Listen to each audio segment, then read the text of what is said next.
Hola friends, welcome to the Medicine, Marriage, and Money YouTube channel, the only channel for physicians who want to achieve marital interdependence and financial freedom together. On this channel, you will learn how to show up as the best version of yourself so that you can love intentionally and build a more financially savvy relationship with your spouse. And I am your host, a physician mom, a doctor's wife, a Gottman leader, a certified life and marriage coach, Dr. Kate Mangona. Welcome. Bienvenidos. Communication has got to be the key. Everybody has expectations, and uncommunicated expectations are really hard to fulfill, it turns out. You can spend a lot of time together and still not be able to read your partner's mind. Yep. And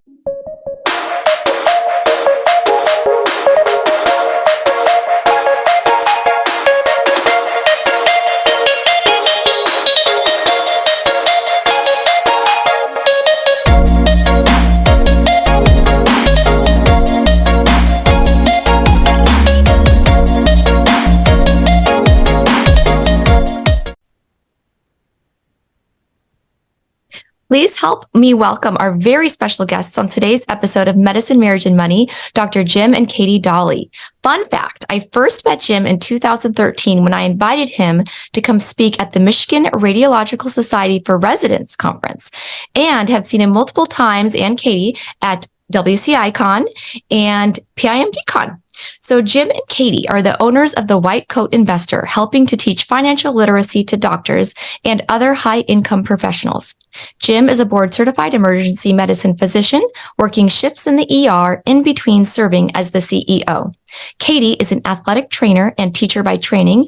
She currently is the chief product officer for WCI. They have been madly in love for 26 years and married for almost 24.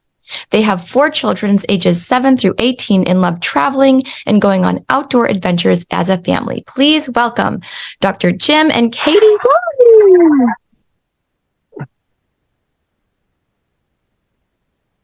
Yay, thanks so much for coming today, guys. you're very welcome. It's awesome to be here. So Victor really wants to start out asking the first 2 questions. So take it away, Victor. All right. So as you can see from Kate's shirt, we are very excited to go to Phoenix again for WCICON 23. And I'm especially excited to try my hand again at pickleball.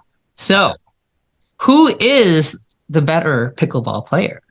Jim or Katie? That's a good question. She has been playing with friends once a week for months now. She has her own paddle and everything. So it's entirely possible she's better than me now. I'm secretly practicing up on him. That's what he doesn't know. No, it's only been about a month that I started playing in a women's league, but Jim's got the wide arm span, so he can catch a lot of stuff, but we'll see if he can live up to his new paddle at WCICon.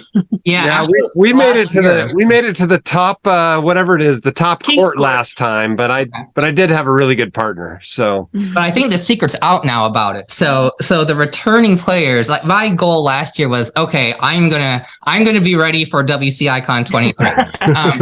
That goal never quite made it. I was like, I'm gonna join a league and get there. But okay, maybe this upcoming year, but I'm still excited to play. All right. Similar. Who does the driving when the both of you are in a car, and who's a better driver? Oh, well, she's clearly the better driver. There's no doubt about that. Everybody says they're like an above average driver, right? I am not an above average driver. I am a below average driver. There's no doubt about it. I get tickets. I get pulled over. I get in wrecks. I wreck cars. I'm a below average driver. Wow. Oh my gosh, I sympathize. Oh my gosh. Yes. What was Katie going to say? I was going to say, but he doesn't actually get tickets. He talks his way out of tickets every time. Even just yesterday, he's got his line of, sorry, I should know better. I'm an emergency doc. And he gets out of tickets all the time. Oh. I got pulled over doing 58 and a 40 yesterday. And he didn't even run my license. It was great. Oh my gosh. Okay, so I ran my car into a pole a couple of weekends ago when I was supposed to be on call, and then I missed a shift. So I was like getting to work, ran into a pole, and I tell you the damage was probably about $3,000 to $4,000, maybe even $5,000, depending on where I went in Dallas. So my nanny took it to her cousin, and I paid $700, and it's beautiful. Nice. Okay, so what she likes to leave out of the story is this telephone pole is 3 feet from our property line.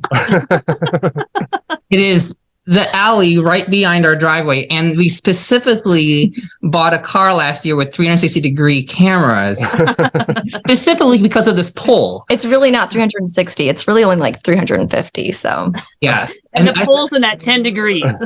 I got to the car that night. And I was like, where did you dent this car? And then I saw, I said, how did you dent the car here? It was across 2 panels. So it was terrible. So, yes. Okay. This is really good. But these are things I haven't learned from like the Facebook forum or other. Yeah, we don't. Yeah. I gotta put a couple caveats on it though here, right? I'm actually a better driver in the snow. I'm a better driver off-road. I usually drive when we're pulling a trailer. And the boat? Who drives the boat? Yeah, the boat. We both drive. But we both drive. Okay. Yeah, I mean, it's really, we both try to get out of driving so that we can do something else. You know? It's the who gets their computer in the other seat first, so they can work while the other's driving. Yeah, that's what we've been doing a lot the last few years is working while the other person's driving. So. Okay, what do you haul the whole family in? What's your main family hauler? Well, this makes it really easy because we like Toyota Sequoias. Uh-huh. We liked it so much that we fought over the one we had, and so we ended up just buying another one. Exactly. We have 2 Toyota Sequoias. We're actually single-handedly trying to ruin the planet. Yeah, we have 3 Kia Carnivals. So, and our nanny has one. So there can be 4 parked outside our house at any given moment. All right. Okay. So on to the juice of the show. What I always start off every podcast asking my guests is your love story. Take us back 26 years. Tell us how you fall in love. What was that like? And either can go first. Well, Jim would say that he met me first and I didn't meet him for another couple months. We were at school at Brigham Young University, and we were at a church activity one night at somebody's pool.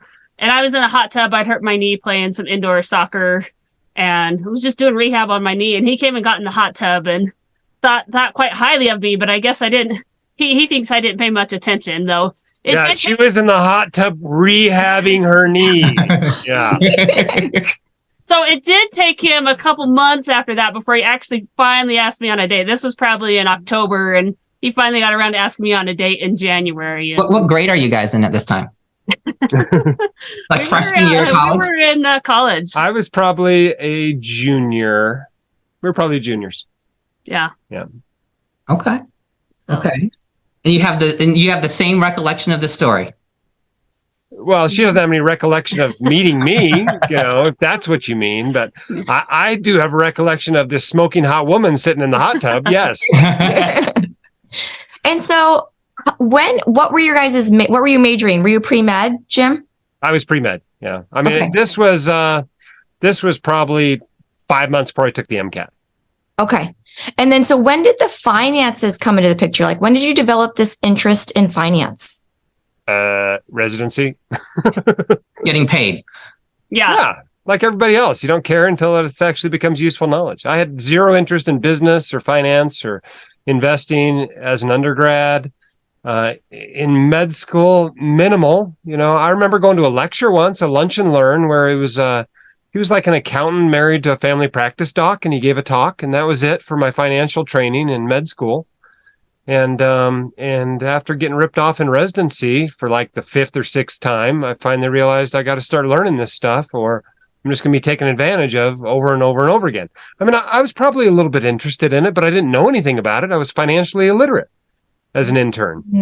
And there was like a recommended financial advisor that everybody talked about. So we went and met with them. And, of course, they started us out in some loaded funds. And so on vacation one time, Jim picked up Mutual Funds for Dummies, and he started reading it and realizing we were getting hosed. And that's when he really started diving in. And luckily there was a used bookstore next door to us in Tucson. So he just started going and buying all these whatever used finance books. And some are great and some are terrible, but that it was just all self-education. And then as he started participating in online forums, and he got to the point of answering more questions than he was asking, and that's where he decided, I just need to put it out there so I can just send a link instead of having to type the same thing over and over. Yes. Yeah. And were you interested too, Katie, in learning? Yeah, to a degree, but he really took off with it. We were both very frugal and, managing money, and knew savings were important. But as far as like the investing piece, I'd had some stocks from my grandparents growing up and understood a little bit, but not understanding the basics of mutual funds. And we had to start learning. It became a hobby for me, right? After reading a few books, I'm like, this is interesting. This is cool. I like it. I like talking about it. I like reading about it. It became a hobby. I became a hobbyist. Katie had interest, but it wasn't like a hobby. She wouldn't, if she listed off her top 5 hobbies, finances wouldn't have been one of them, right? Whereas at that point, it probably was for me. Now, were you working at this time, Katie? I worked for that first year, and then we'd had our first daughter. And so I was stay at home and doing some nannying for other residents' kids at the time.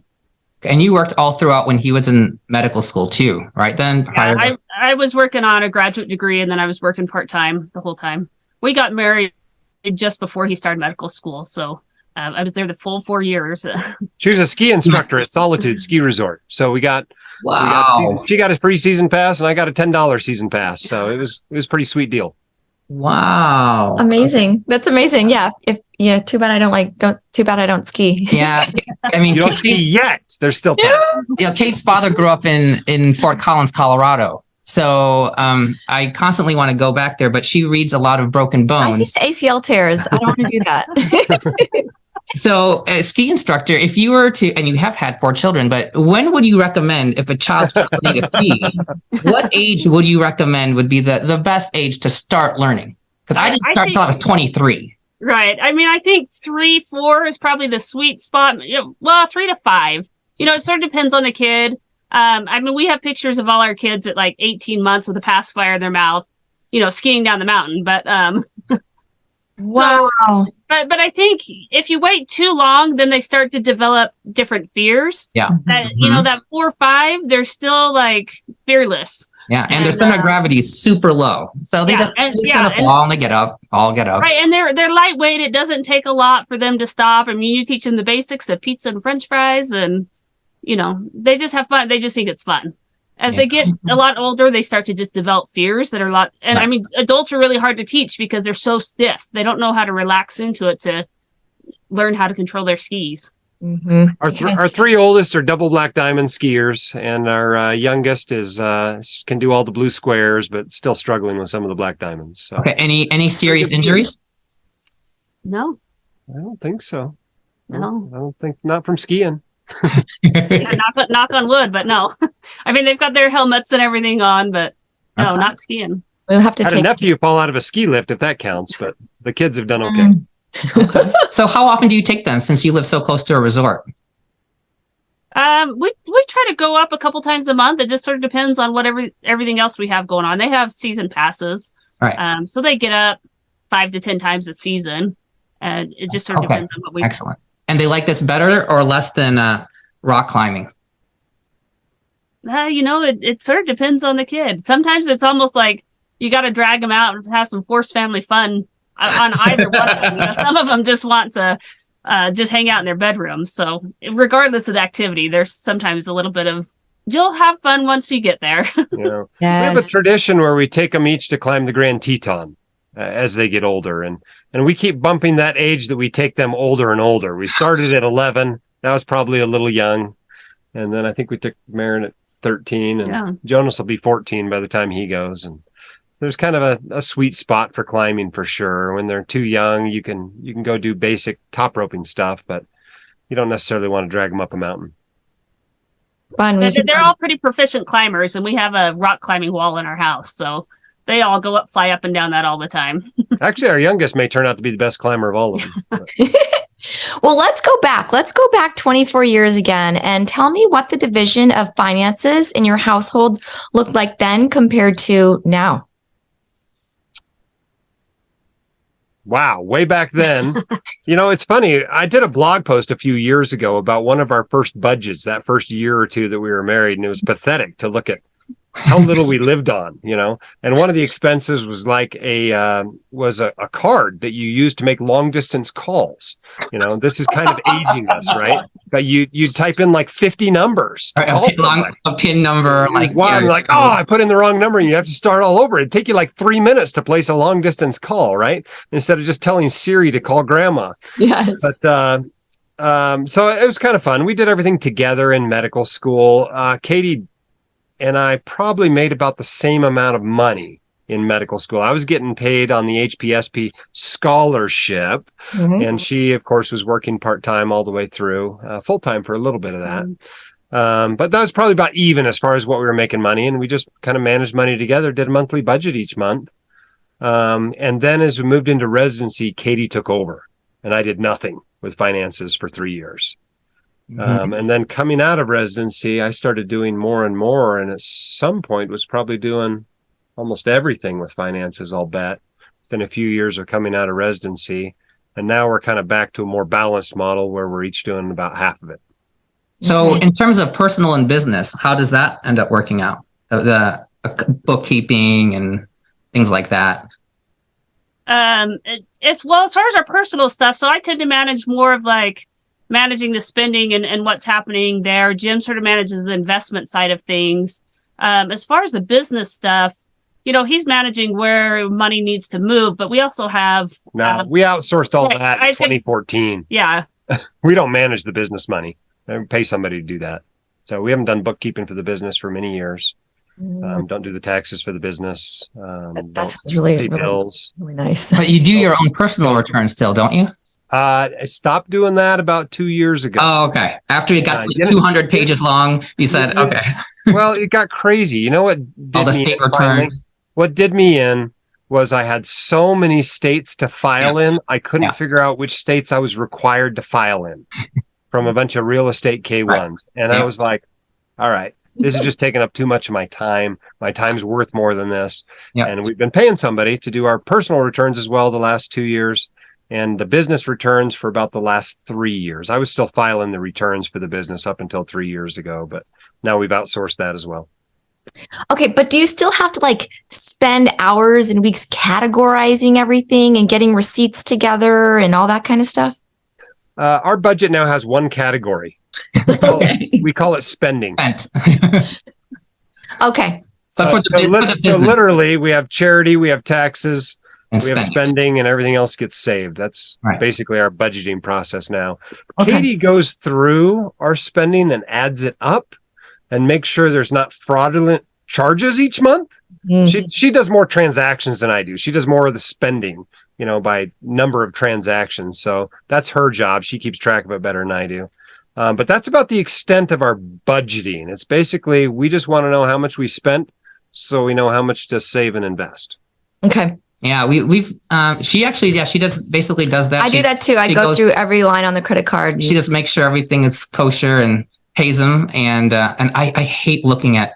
You can't look at money. He gets really I hate looking at everything we spend our money on. I just want to see the money coming in and know how much went out and that we have this gap. And every month we're piling it on and it's fine. But I just can't handle looking at individual expenses. Yeah, you and Jim both. He's always like, how many transactions did we have this? Just the number of transactions, and so to look at that drives him nuts. And so that's why I manage that side of things. Because he still likes to live 20 years ago with what groceries cost. He's like, why are we spending so much on groceries? Because that's what they cost nowadays. Yeah, why aren't we cutting each other's hair, right? That's what Victor wants to know. Okay. I mean, I went to Home Depot today, and I try not to ever go there, but I did today, and I picked up a couple things of bleach for our housekeeper. It's a gallon of Clorox was $9.50. I was like, it shouldn't be not at Costco. Mm-mm. It shouldn't be this expensive. But I was like, the housekeeper was at the house doing a deep clean of our rentals. And I was like, I'm just going to go buy everything and dump it off. And I'm going to get home and do this. But it's $9.50. That just seems like it's way too much. But I had sticker shock just yesterday. I dropped off suits at the dry cleaners for WCICON. Uh-huh. It's $18 to dry clean a suit now. You could buy a suit, Frank. Right. Oh my gosh, you guys, get out of here. Okay, Jim. Okay, I'm going to ask you a deeply emotional question here. Let's see what your answer is. How does it feel to be the leader? You know, of course, we've got Katie. We're going to come to her next. But how does it feel to be the leader of the White Coat Investor? It's too much pressure. It's pressure. So I try to diffuse that out as much as I can, not only to the staff, but really to the whole community, right? I mean, this is not like a guru and follower situation. We're trying to build a community where everybody's helping each other. I mean, just look at the conference, right? I mean, there's like 50 faculty at the conference. I'm only one of them. You know, if you look at the people posting on the WCI blog, you know, we got 6 or 7 or 8 columnists now. I'm just one of them. Now, when did your mindset shift to this regard? Because you were initially a true solopreneur, right? And now you have a big... I mean, I was doing everything. I was selling the ads. I was the chief tech officer. I was doing everything, you know, for 3 or 4 years. And then even after that, I had one part-timer helping me for 2 or 3 more. And then Katie came on, another part-timer. It wasn't until 2020 that we had anybody working full-time at WCI. Wow. So, I mean, the first 9 years was, you know, a part-time operation.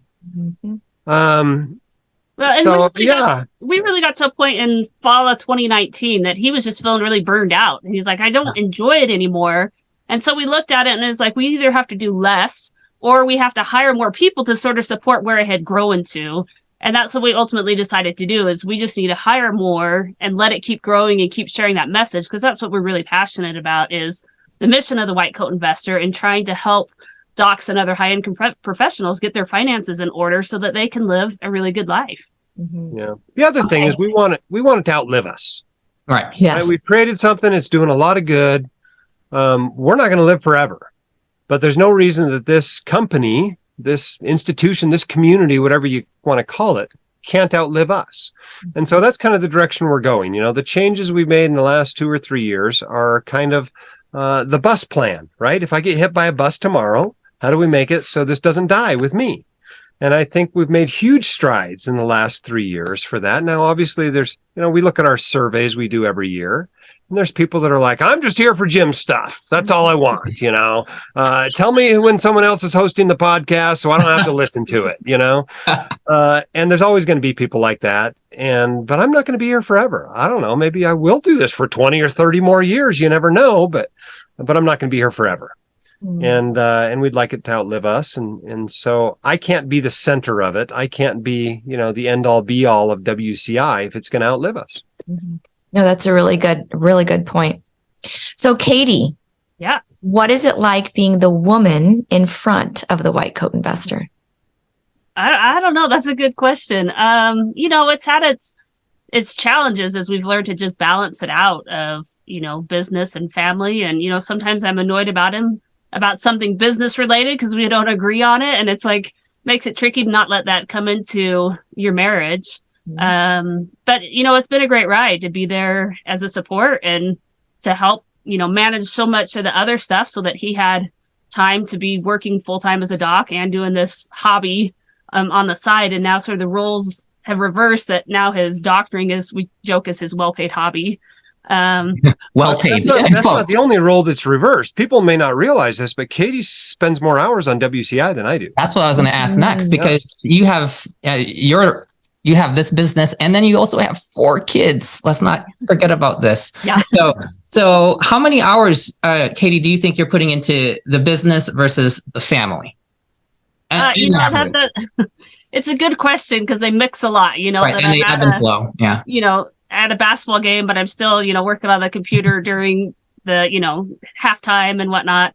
It depends. Right now, you know, we're a week out from conference. I'm working probably 8-10 hour days, but typically probably about 4 hours a day of work, maybe more. It just depends on what's going on.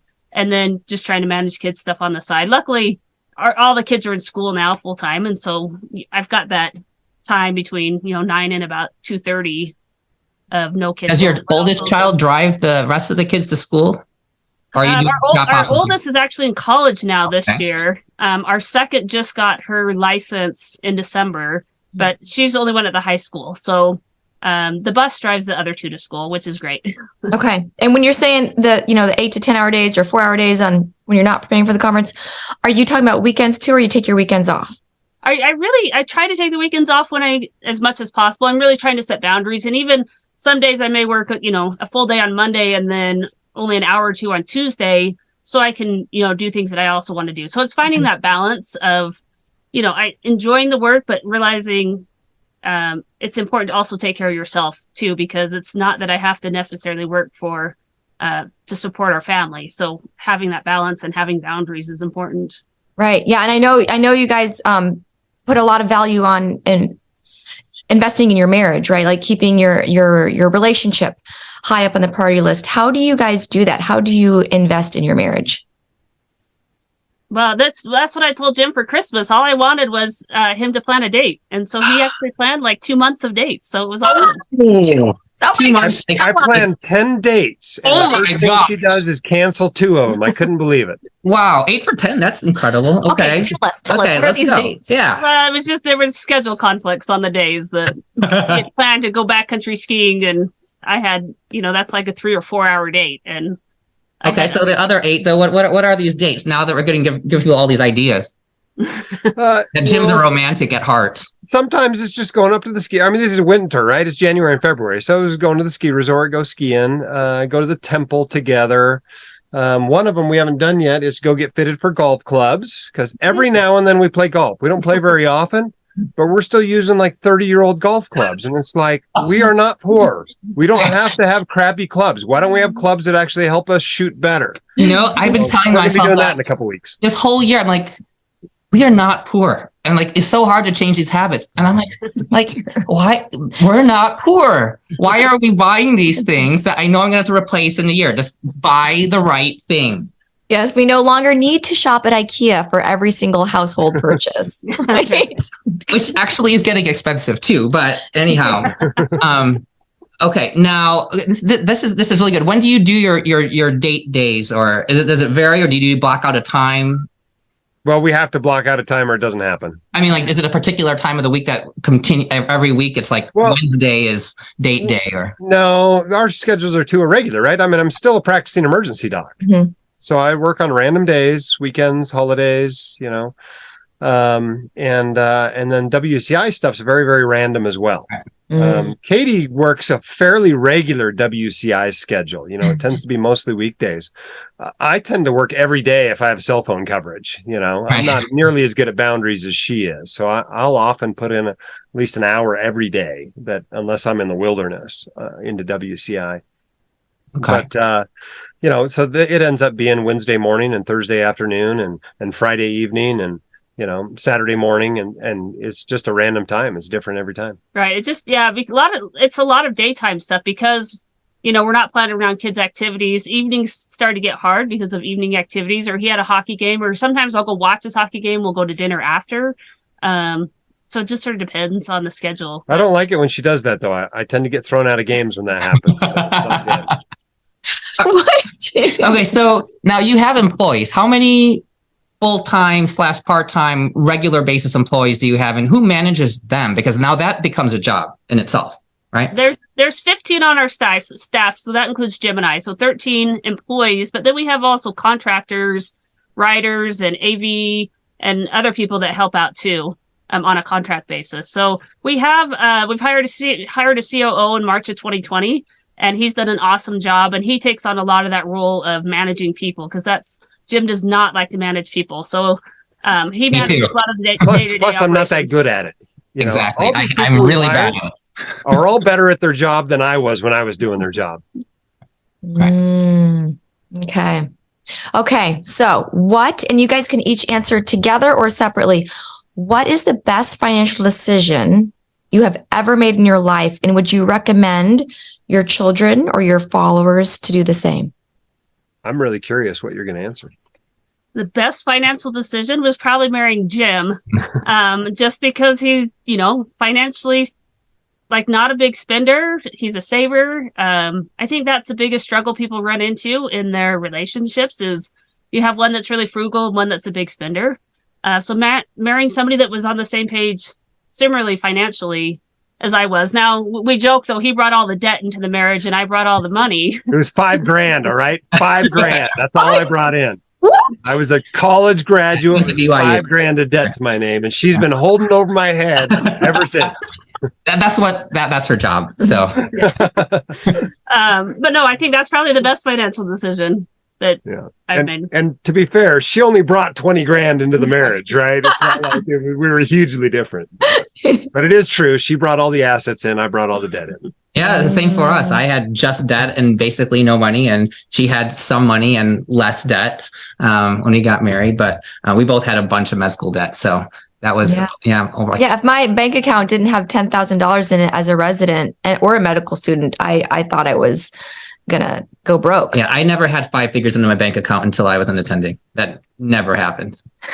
Yeah, I mean, I got my school disbursement of a student loan, and then it got spent. So like for days, it would be there, but. Yeah, no, I never had that much. So, yeah, similar. Okay, now, Jim. Yeah, go ahead. Oh yes. So I think the best financial decision we ever made was to actually sit down and have a meeting together every month from the very first month we were married and create a written budget, a written spending plan, whatever you want to call it. And we've got one of those in an Excel file somewhere. For every one of those months we've been married, whatever 24 times 12 is, that's how many of these Excel sheets we have. And I can tell you, basically, maybe not in the last few years, the exact details of where the money went, but we can tell you what we spent every month of our marriage. And doing that month after month after month, obviously it becomes easier as time goes on and you start, putting in as many shortcuts as you can. But it was impossible to have really a good money fight. We've had plenty of fights, but never about money. 24 years of marriage, we've never fought about money. And I think there's something to be said for that. So I would say that's the best thing we ever did financially. Best financial decision was just managing money together from the very beginning. And I think one of those two, having that meeting, one thing that we did from the get-go was there was always money set aside that we each had a budget. Now, granted, it was like $20 when we were first married, that you could spend on whatever you wanted and you didn't have to be accountable to the other person. So it was nice to know you had that flexibility, that you had some spending that you could, because we want to spend on different things and the other person can't judge you for what you spend your money on. We only got rid of that like 3 or 4 years ago. It's hilarious, right? It's we still have it. Why are we doing this? We have so much money. You can buy whatever you want. I know, it's hilarious. We finally got rid of that. But yeah, we're the same way. And when we started, we've never had a fight about money, which is awesome, even when we were broke. But when we just started, we said, okay, after the first year of marriage, when I saw how much it cost for her to get her hair did, which I is just like a third or a fourth of the cost it costs now. I honestly, I couldn't conceptualize that cost on hair, but I'm a guy and that's just how it is. But I was like, I just don't need to see that. So then we decided, okay, you're going to have this little pot and I'm going to have this little pot and your pot is going to be bigger because certain expenses are definitely more for women. I can't change that. So we'll make it fair. You'll get an extra like $100 a month. 75. Yeah, So, 75. We've never actually changed that amount since we got married in like 2015. and I look at this every year, and we used to do it every month, and now I just once a year put money into my account, and so she does the same. But I still look at it, I'm like, this is ridiculous now. This is like less than a fraction of 1% of our income. Like nobody would ever know. But you just get in that habit, and it's kind of nice. She can spend on me for presents and I can spend on her for presents, and you don't feel like you're using each other's money for it. It's worked out, who knows how long we'll keep it up, but it's in place already. So sometimes it's just easier to keep. I'm going to guess not much longer. Probably not. It will help simplify the number of credit cards we have. But okay, now go ahead. What do we have next? So I ask all my guests this: what makes a marriage successful? You go first. Communicate. This week's episode is sponsored by our Making Marriage Work program for couples. Making Marriage Work is an 8-week online program focused on helping physicians and their spouses feel less stuck and disconnected and more in love and passionately grateful, which prevents years of pent-up resentment and allows marital interdependence and emotional freedom to start now. We will help you tap into those hidden butterflies faster together. The course is only open a few times a year, so be sure to get on our wait list at medicinemarriageandmoney.com.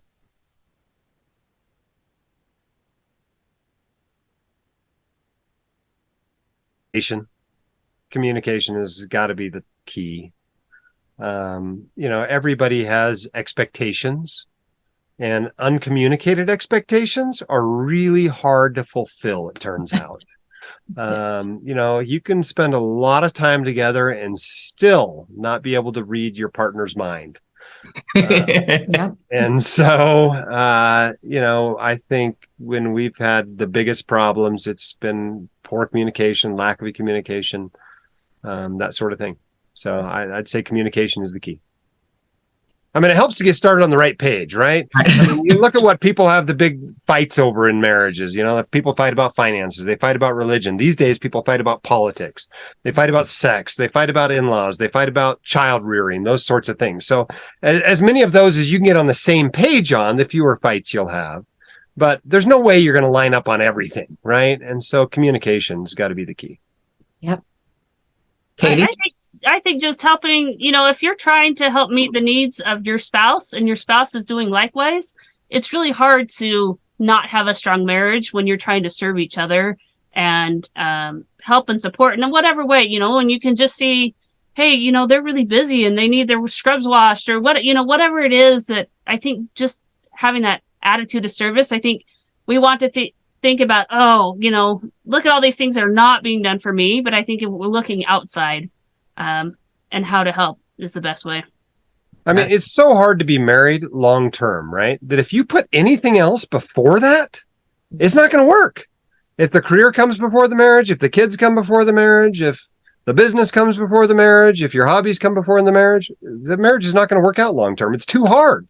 Mm-hmm. It's too long of a time period. There's too many challenges involved in it. It has to come first. That is really good. I mean, if you think about investing in an individual stock, and is a 50-year hold. I mean, if you look at the top 10 companies in the United States over the past 50 years, I mean, it's incredible. 50 years ago, we didn't have Amazon or Google and Facebook, and 50 years from now, it might not be those three, right? And it's more than that, because we're looking at... It'd be Polaroid and IBM and... Right, what companies have lasted 50 years? Yeah, so that's actually, that's really good. Yeah. We're always changing. Our love maps, which is basically our brains, always changing. And if we're not communicating and figuring that out, then we're falling behind. Yeah. Okay. Now that you've gotten to where you are financially, which is, as they say in Crazy Rich Asians, comfortable. Okay. I imagine you've loosened the purse strings a little bit, even though it's hard. And it's something that I've also gotten myself to do. We actually bought like 3 cars in cash last year. And that was the first time we had spending boluses like that. Did you get a discount though, buying 3 Kia Carnivals at the same time? Well, I actually didn't know where I was going to get one from because the wait lists were so long that I just put in multiple orders. I thought that I'd get one and keep it and cancel the others. Then we liked it so much. We're like, okay, we'll get the second one when it came. And then we got the third. All from different states. They were all coming from different places. I just ordered wherever that could get an allocation. So it's the only car that we can fit our 3 rear-facing kids in easily and get them out for school drop-off easily. Yeah, because our 5.5-year-old is still rear-facing. So how have you loosened the purse strings? And give us a good example. Well, I think the first time we came out of a live like a resident period, right? This was very deliberate for us. You know, we talk about live like a resident. People make fun of live like a resident. People reach success by living like a resident. But we actually did this, right? For 4 years coming out of medical school, we intentionally lived very cheap. It wasn't a great neighborhood. It wasn't a great house. They were not great cars. We intentionally did that, knowing that I'd get out of the military after 4 years. We'd get a raise. We'd spend more money. We'd get a doctor home, et cetera. That was our plan. And it worked out great. So that was the first time we really loosened the purse strings. I mean, I guess it felt like just coming out of residency, we loosened the purse strings. We got a second cell phone. Right. That was cool. What? We got a second car. So I guess that was kind of loosening the purse strings. Well, and that wasn't But all. really, it was coming out of residency was the first time, or coming out of the military was the first time we loosened the purse strings. Yeah. But there was a very deliberate, time a few years after that when we're like, okay, now we're making it. We've become millionaires. We can start spending more money. And that was probably 2015. This is 4 years after starting WCI. WCI is still not really making any money, right? It's starting to make some money, but it's nowhere near what my clinical income is still at that point. And we decided we were going to buy a boat, upgrade a boat. We had a beater boat already, but we decided to buy a nice boat. We bought it brand new. We ordered it. We picked out the colors and the vinyl and all the features. And it was a big deal. It was a big purchase. And the year after that, we bought our first brand new car. And so there was a very deliberate process, I think, in 2015 where we acknowledged, okay, we're not poor anymore. We don't want to be the richest person in the graveyard. We're going to start spending some money. As the years went on, we've probably been financially independent since 2018-ish or so. And at this point, we're still working, making as much or more than ever before. And so we basically, if we want something that we think will make us even slightly more happy, we just buy it. Mm-hmm. So the purse strings are ultimately loosened at this point, and it turns out we didn't really want to spend all that much more than we were spending anyway. So, Katie, what's your best example of something you've splurged on?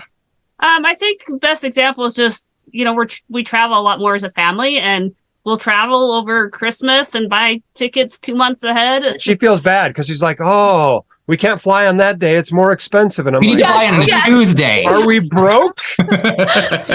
We don't have to do that. Make those If we go decisions 1 day anymore. later, it'll be cheaper. $50 cheaper. The frugal habits are hard to overcome sometimes. They are hard.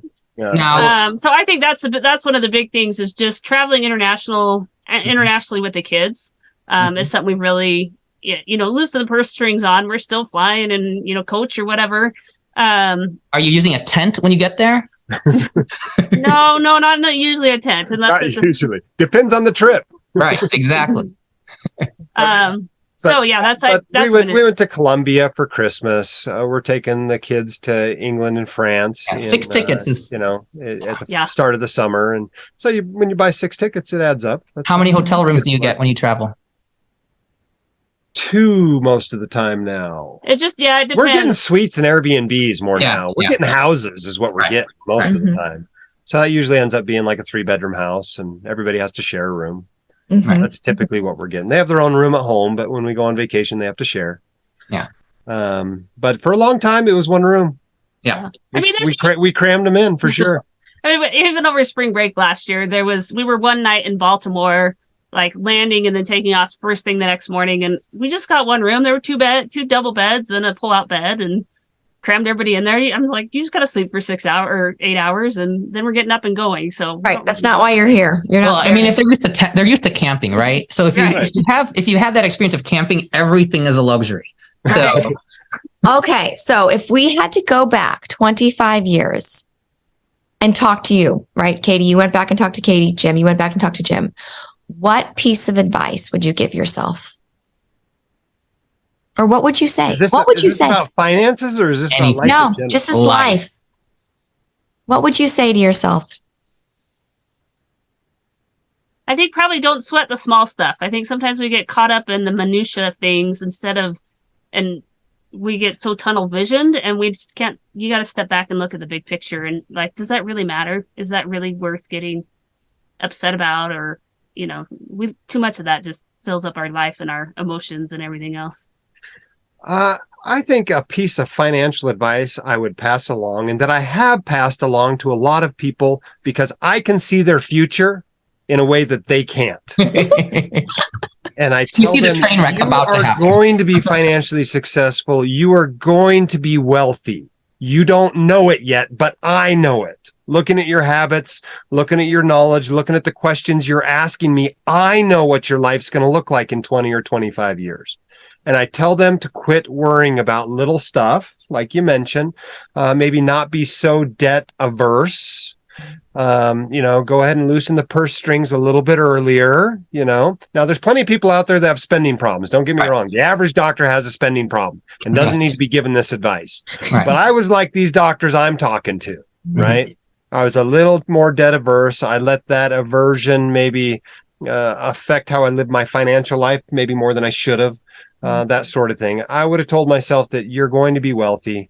Quit fixating on little things and live a robust life now. That is really good. The financial advice I probably would have given myself, because I'm a natural saver. And other natural savers need people to tell them that. Yes. Yeah. Oh, that was good. Okay, guys. So any other parting words of wisdom as it relates to medicine, marriage, or money? Anything we haven't covered? Or I think the most important thing is the medicine is going to take care of the money. Okay. So the money should not be a big thing. Figuring out how to manage money is not that hard. It'll take a little bit of work up front, but you can figure that out. But as far as the other two, remember that when the medicine is gone, the marriage is still going to be there. So it's got to be the priority. It's got to be the priority, friends. Perfect. And where can people find you? I think the best place is whitecoatinvestor.com, but everything we do, whether it's online courses or books or blogs or newsletters or podcasts, is all under the brand name White Coat Investor. So check out all things White Coat Investor. Perfect. Thank you so much for coming. Thanks for having us.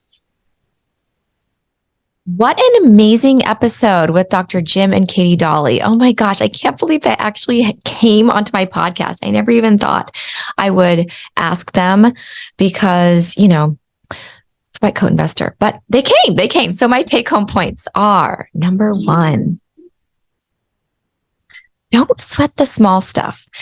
And I love this because I feel like a lot of the arguments and fights that many couples get into are the small stuff.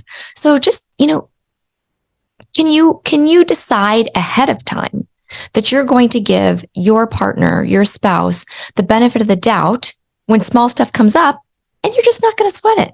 You're going to be able to move on, hold their hand, say, it's okay. I love you anyway.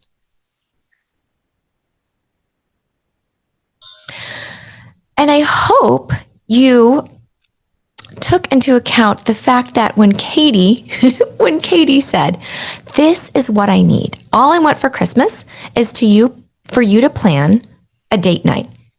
And she communicated that with him. She told him, I wanted you to plan a date night. And then Jim went ahead and planned 2 months worth of date nights, 10 date nights.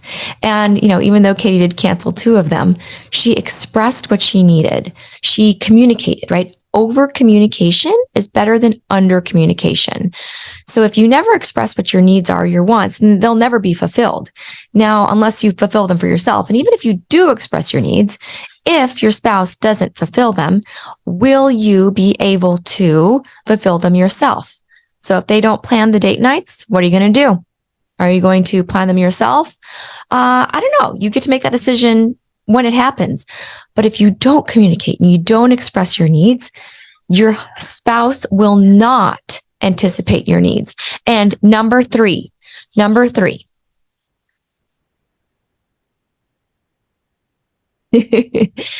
you hear my little 5-year-old come in here and check on what I was doing? Okay. Number 3. Are you a saver? Are you a natural saver or spender? If you're a saver, you're a little bit more frugal than the average. Have you told yourself to stop worrying yet? Have you told yourself to loosen the purse strings, that it's okay? You don't have to be the richest man in the graveyard or woman in the graveyard or richest person in the graveyard. It is okay to spend a little bit. You are going to be wealthy. If you can believe that you will be wealthy, in whatever definition that applies to you, whether that's finances, relationships, time, geography, however you choose to be wealthy, if you tell yourself you will be wealthy, believe it, speak it into existence, it will happen. So why not just start telling yourself now and stop worrying about whether you need to hoard your pennies and your dimes and your nickels, and still, make sure that you're not spending too much on that dining room set or whatever it is, right? That car, like still driving that beater. And yes, of course, we drove cars that we had for years and years and years. I still had a car up until a few months ago that was from medical school that I was using and driving. And we had slowly upgraded and eventually given that car away to my nanny's son who needed a lot more than we needed it. So just tell yourself, it's okay. You are a natural, frugal saver. You're going to be wealthy. You're going to be okay. And I hope you walk away asking yourself, how can I invest in my marriage this week? How can I give my spouse the benefit of the doubt next time we get into an argument? How can I make my marriage even more successful? And how can I leave a love story, legacy, example for my children? How can I model love for my children so that it becomes ingrained, natural, a part of their DNA? And that is it, my sweet friends. I hope you fly away, spread love and cheer and joy into this world. And check me out. Check me out at medicinemarriageandmoney.com. Send me a message on Facebook at Kate Mangona MD and join my group coaching program, which begins March 21st, 2023, 7:30 p.m. Tuesday nights. We're going to be meeting. It's going to be amazing. If you want to enhance your love maps, increase your fondness and admiration, work on conflict management, and create deeper shared meaning in your relationship, and work on communicating and fun exercises with your spouse, come join us. We would love to help you. We are going to sell out, so it's better to get on the wait list now or sign up now. It's available. So much love, my friends. If you are finding the concepts I teach in these episodes useful and want more in-depth and personalized support for your relationship, consider this your invitation to join me in creating the most connected and intimate relationship with your spouse that you could dream of. Go to www.medicinemarriageandmoney.com right now and download my 18-page medical marriage survival guide and workbook at no cost to you. I also have a 6-day marriage challenge, which goes over the 6 predictors of divorce at no cost to you. These have been known to decrease fighting, rumination, and grudges between you and your loved one.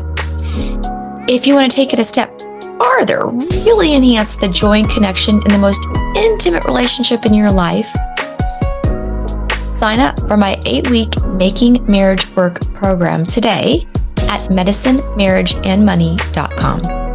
Thanks for leaving us a stellar review, subscribing, and sharing with your friends on social media.